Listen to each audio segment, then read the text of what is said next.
Hey guys, my name is Melody and today I'm going to be giving you guys the guidebook on how to have a good first semester in college. So the number one thing that you need to take from this video is that your priorities are school, making friends, and having a good ass time, okay? So this is going to be a two-part video. So in part one, which is this video, we're going to be talking about school. So we'll be discussing how to get involved, how to manage time, maintain personal health, and get ahead in your career. And I know you guys are thinking, Melody, you're only 19, you don't even have a career yet, so how do you know anything about getting ahead? Okay, listen, I know I've only been to college for a year, but I can say that I've gotten farther ahead than I was before, so I'm just going to be giving you guys my tips, okay? Alright, so number one, join clubs and organizations and follow their Instagram accounts. Okay, yeah. So, I go to University of Tampa, and we have this website called Engage. I don't know if other colleges have this, but no matter what college you go to, you know, there's going to be a way to join clubs and organizations. But anyways, yeah, so just when you join your clubs, organizations, whatever, make sure you follow their Instagram accounts, okay? Because listen, just because you go on Engage or whatever your college has and click join doesn't mean, and just because you join the email list doesn't mean that you're actually gonna get emails from these clubs all the time, okay? I joined a bunch of clubs at the beginning of the year. Not that you can realistically be active in 12 different clubs, but you know, I just joined whatever I was interested in to get more information, and I've probably only gotten emails from like one, and it was like one email. So yeah, you really have to make sure you follow the Instagram accounts because that's the number one platform for finding out the information that you need to know. I don't know why these clubs don't send out school-wide emails, or at least to people on their email list. It really doesn't make sense. So if you want to stay on top of everything, follow your club's Instagrams. Oh, and here's an example, like, yeah, pretty much everything I've done, I knew about it because of Instagram, okay? I tried out for 2 a cappella groups, like, kind of last minute, and I wouldn't have known about that if it wasn't for Instagram, so it's crucial. Anyways, alright, here's number 2. Before classes start, walk around the campus and find your classes. Okay, I know this is kind of a no-brainer, like, I know you've probably heard this tip in a lot of other videos, but you should actually really do this because, one, when you're meeting new friends and you guys are hanging out, it's a good way for you guys to bond. Also, it's a good way for you to get to know the campus, so that when you have your first day of classes, you're not going to be lost and late to every class. And you're only really going to need to do this at the beginning of your first semester, because after that, unless you go to a massive university, after that you're not really going to have to do it again. But it's just fun, and you know, it's a good way to get to know the campus. Alright, number 3. Now we're getting into time management, okay? Number 3 is find an agenda and use it. Like, what I mean by that is actually buy a physical planner. I recommend something portable and big enough so that you can write your daily plans. My freshman year, I bought an agenda, and usually you'll have your calendar. You'll have your calendar, you know, 2 pages for every month, you know, and then you have your notes section after each month. I mean, I know not every planner is built the same, but that's how mine was. But basically, in the, like on the calendar, I would write down my due dates for every assignment, because I don't want to stress myself out trying to remember every single due date I have. So I just write it in my planner, and then once I get that done, I cross it off. And then another thing I do is that in my notes section, or you could even use post-it notes, either the night before or the morning of. I'll write down my plan for the day so that I stay organized and I get everything done that I need to get done. And then basically, whatever free time you have, use that to hang out with your friends, go out, do whatever. I guess this will be going into number 4. What I recommend is Monday through Thursday, or Friday if you have classes, whatever, Monday through Thursday or Friday, use the week to get all of your schoolwork done, study, whatever you need to do. And then on the weekends, you make time to hang out with your friends and go off campus, do something fun. Okay, that's all I really need to say. Number 5, we're getting into exercise and diet now. Number 5, make time for exercise and watch your diet. Okay, so to be honest, the freshman 15 is real, but that doesn't mean you have to let it happen to you. So basically, just make sure that you don't drink too much alcohol every week. And I know a lot of people do it, but just try to watch what you put in your body. Don't go overboard. When you go to the dining hall or the cafeteria, whatever your school has, don't eat everything you see in there, okay? Just get your meal, try to get something healthy. I know like a lot of the campus food is gonna be kind of shitty, so work with what you can.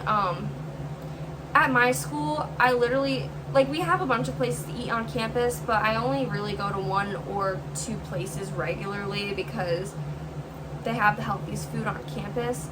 So yeah, try not to eat too much fried food or processed food. And I know it can be hard, but just try, okay? Don't eat too many sweets or chips or whatever. I'm a sugar fiend. I've been working on cutting out sweets, and so far I've been doing pretty well this summer, and I went down a couple pounds. Watch your diet when you're in college. And then as for exercise, I know you don't have a lot of time to do a full workout all the time because you have studying and the course load can be difficult, but you could literally just do 30 minutes a day. What I usually do is I go on the treadmill and do an incline walk for 30 minutes. And you don't have to do this every day. I usually do this at least twice or 3 times a week. So put the incline up all the way at 15, 2.5 miles an hour for 30 minutes, and it burns a lot of calories. And don't hold on to the handles, okay? Don't, because the treadmill will tell you that you're burning 330 calories, that you burn 330 calories after your workout, but if you're holding on to the handle the whole time, you probably burned half of that, okay? So don't hold on to the handles because you're not going to burn anything.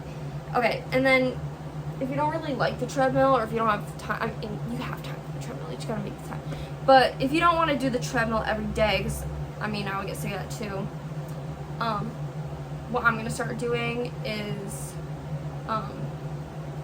anywhere that you can walk, just walk. Try to cut down on your Uber and your Lyft. Yeah, I know not everyone can do that because some people go to colleges that are kind of isolated, but basically anything that's walkable, walk. And try to walk fast too so that you'll burn more calories and save time. It's an easy way to get cardio in without really having to set some serious time aside. You kind of just work it into your day. You can go for a walk too. If you don't want to go on the treadmill, just go outside and go for a walk for 40 minutes. So it's good to lift weights. I know not everyone has time for that, but try to make time to lift weights, because I don't know why I didn't explain this well while I was recording, but basically the more weights you lift, the higher your metabolism will be. Make lifestyle changes. Don't do anything temporary, because obviously if it's only temporary, you're going to gain the weight back, and it'll be pointless. So just try different things and do whatever you can that will be sustainable for the rest of your life, okay?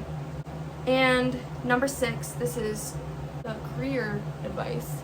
Number 6, be resourceful. Use your school's career center or other helpful facilities.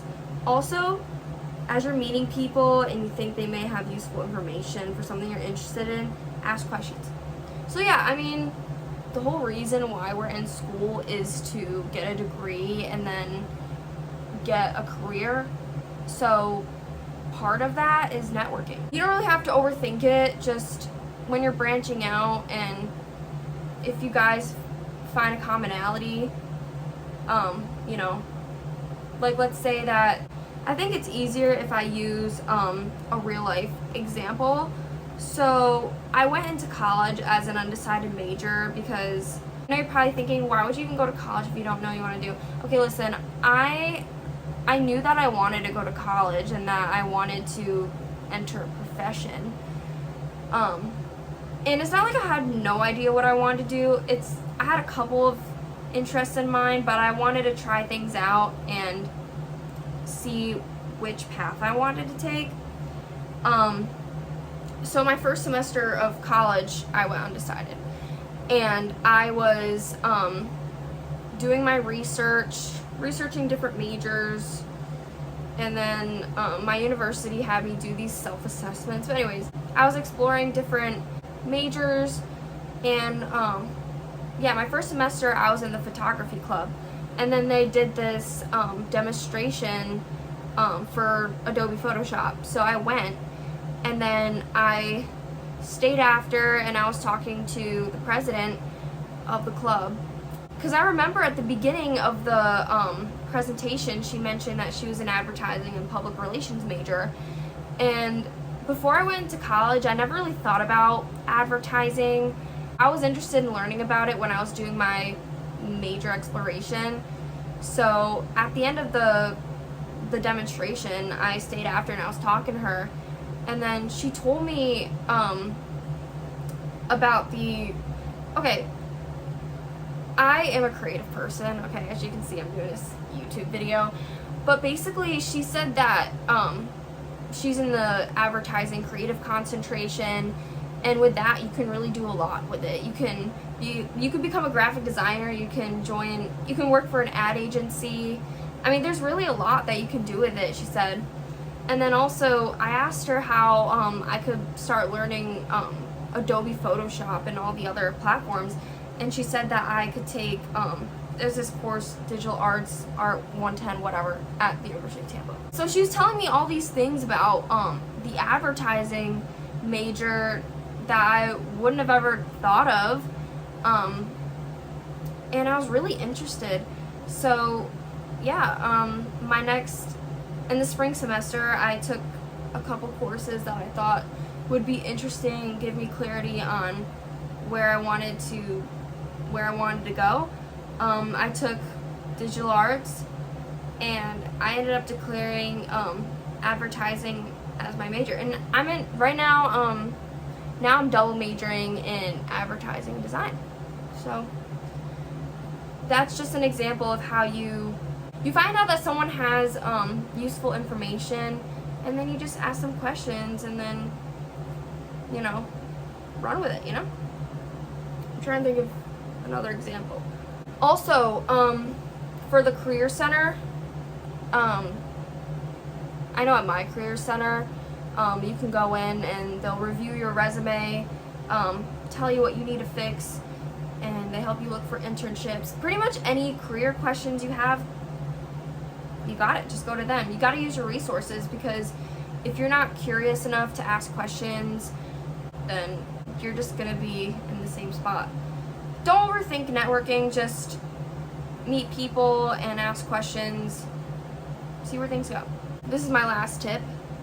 Number 7 is don't be afraid to go into college undecided. Yeah, when I was going into college undecided at first, I actually wasn't undecided as long as I thought I was going to be. I thought it was going to take me at least a year, but I was only undecided for a semester. But yeah, I know people might give you shit for going in undecided. Like, why are you going into college if you don't know what you want to do? you're wasting your money, blah blah blah. But if you obviously you gotta do at least a little bit of research before you enter college. But if you know that you want to enter a profession and you kind of have some clear interests, you literally just take courses that are interesting to you, and then whatever you gravitate towards the most, declare that major. I mean, obviously don't just pick something useless. I mean, pick something that you like but will also get you a job after you graduate, okay? And society puts so much pressure on 17 and 18-year-olds to know what they want to do for the rest of their lives, but that's, in my opinion, that's unrealistic, because you don't even have any real life work experience. Okay, yeah, you might have experience working at McDonald's, but like, you know, that's not, most likely when you work at McDonald's, you're not doing it for a career, so it's not going to give you any clarity on what you want to do for the rest of your life. And also, in high school, like, you can take music, art, business, like whatever courses that you're interested in, but I really don't think high school does the best job at preparing you for real life, you know? I mean, obviously, like, school's important, but like when it comes to finding out what you want to do for a career, it's about trying things, okay? You're not gonna just know your passion right off the bat unless you try things, okay? If you're one of these kids that already knows what they want to do from the start, that's amazing. But most people aren't like that, so literally just try things, okay? That's all you need to do. And another reason why I said don't be afraid to go in undecided is because most people choose a major right off the bat, and then they start these classes, and then after you start these classes and you realize that you want to switch to a completely different field, you find out that the courses that you took for your original major don't count for anything anymore. So that's why I say just go in undecided if you don't know what you want to do, and explore, okay? There's nothing wrong with exploring for your first year. I think the younger you are, the easier it is to explore. So that's why I say just take the first year and explore. I know I say that word, I've been saying that word a lot, but it's true. And don't let anyone make you feel ashamed for it, because this is your life, okay? You gotta do what you gotta do. That concludes my first part for the guidebook on how to have a good first semester in college. So yeah, part 2 is gonna be the social aspect, making friends, relationships, and just being your authentic self, okay? So, like I said, the number one thing you need to take away from this video is your priorities in college are school, making friends, and having a good ass time. I'll see you in part 2.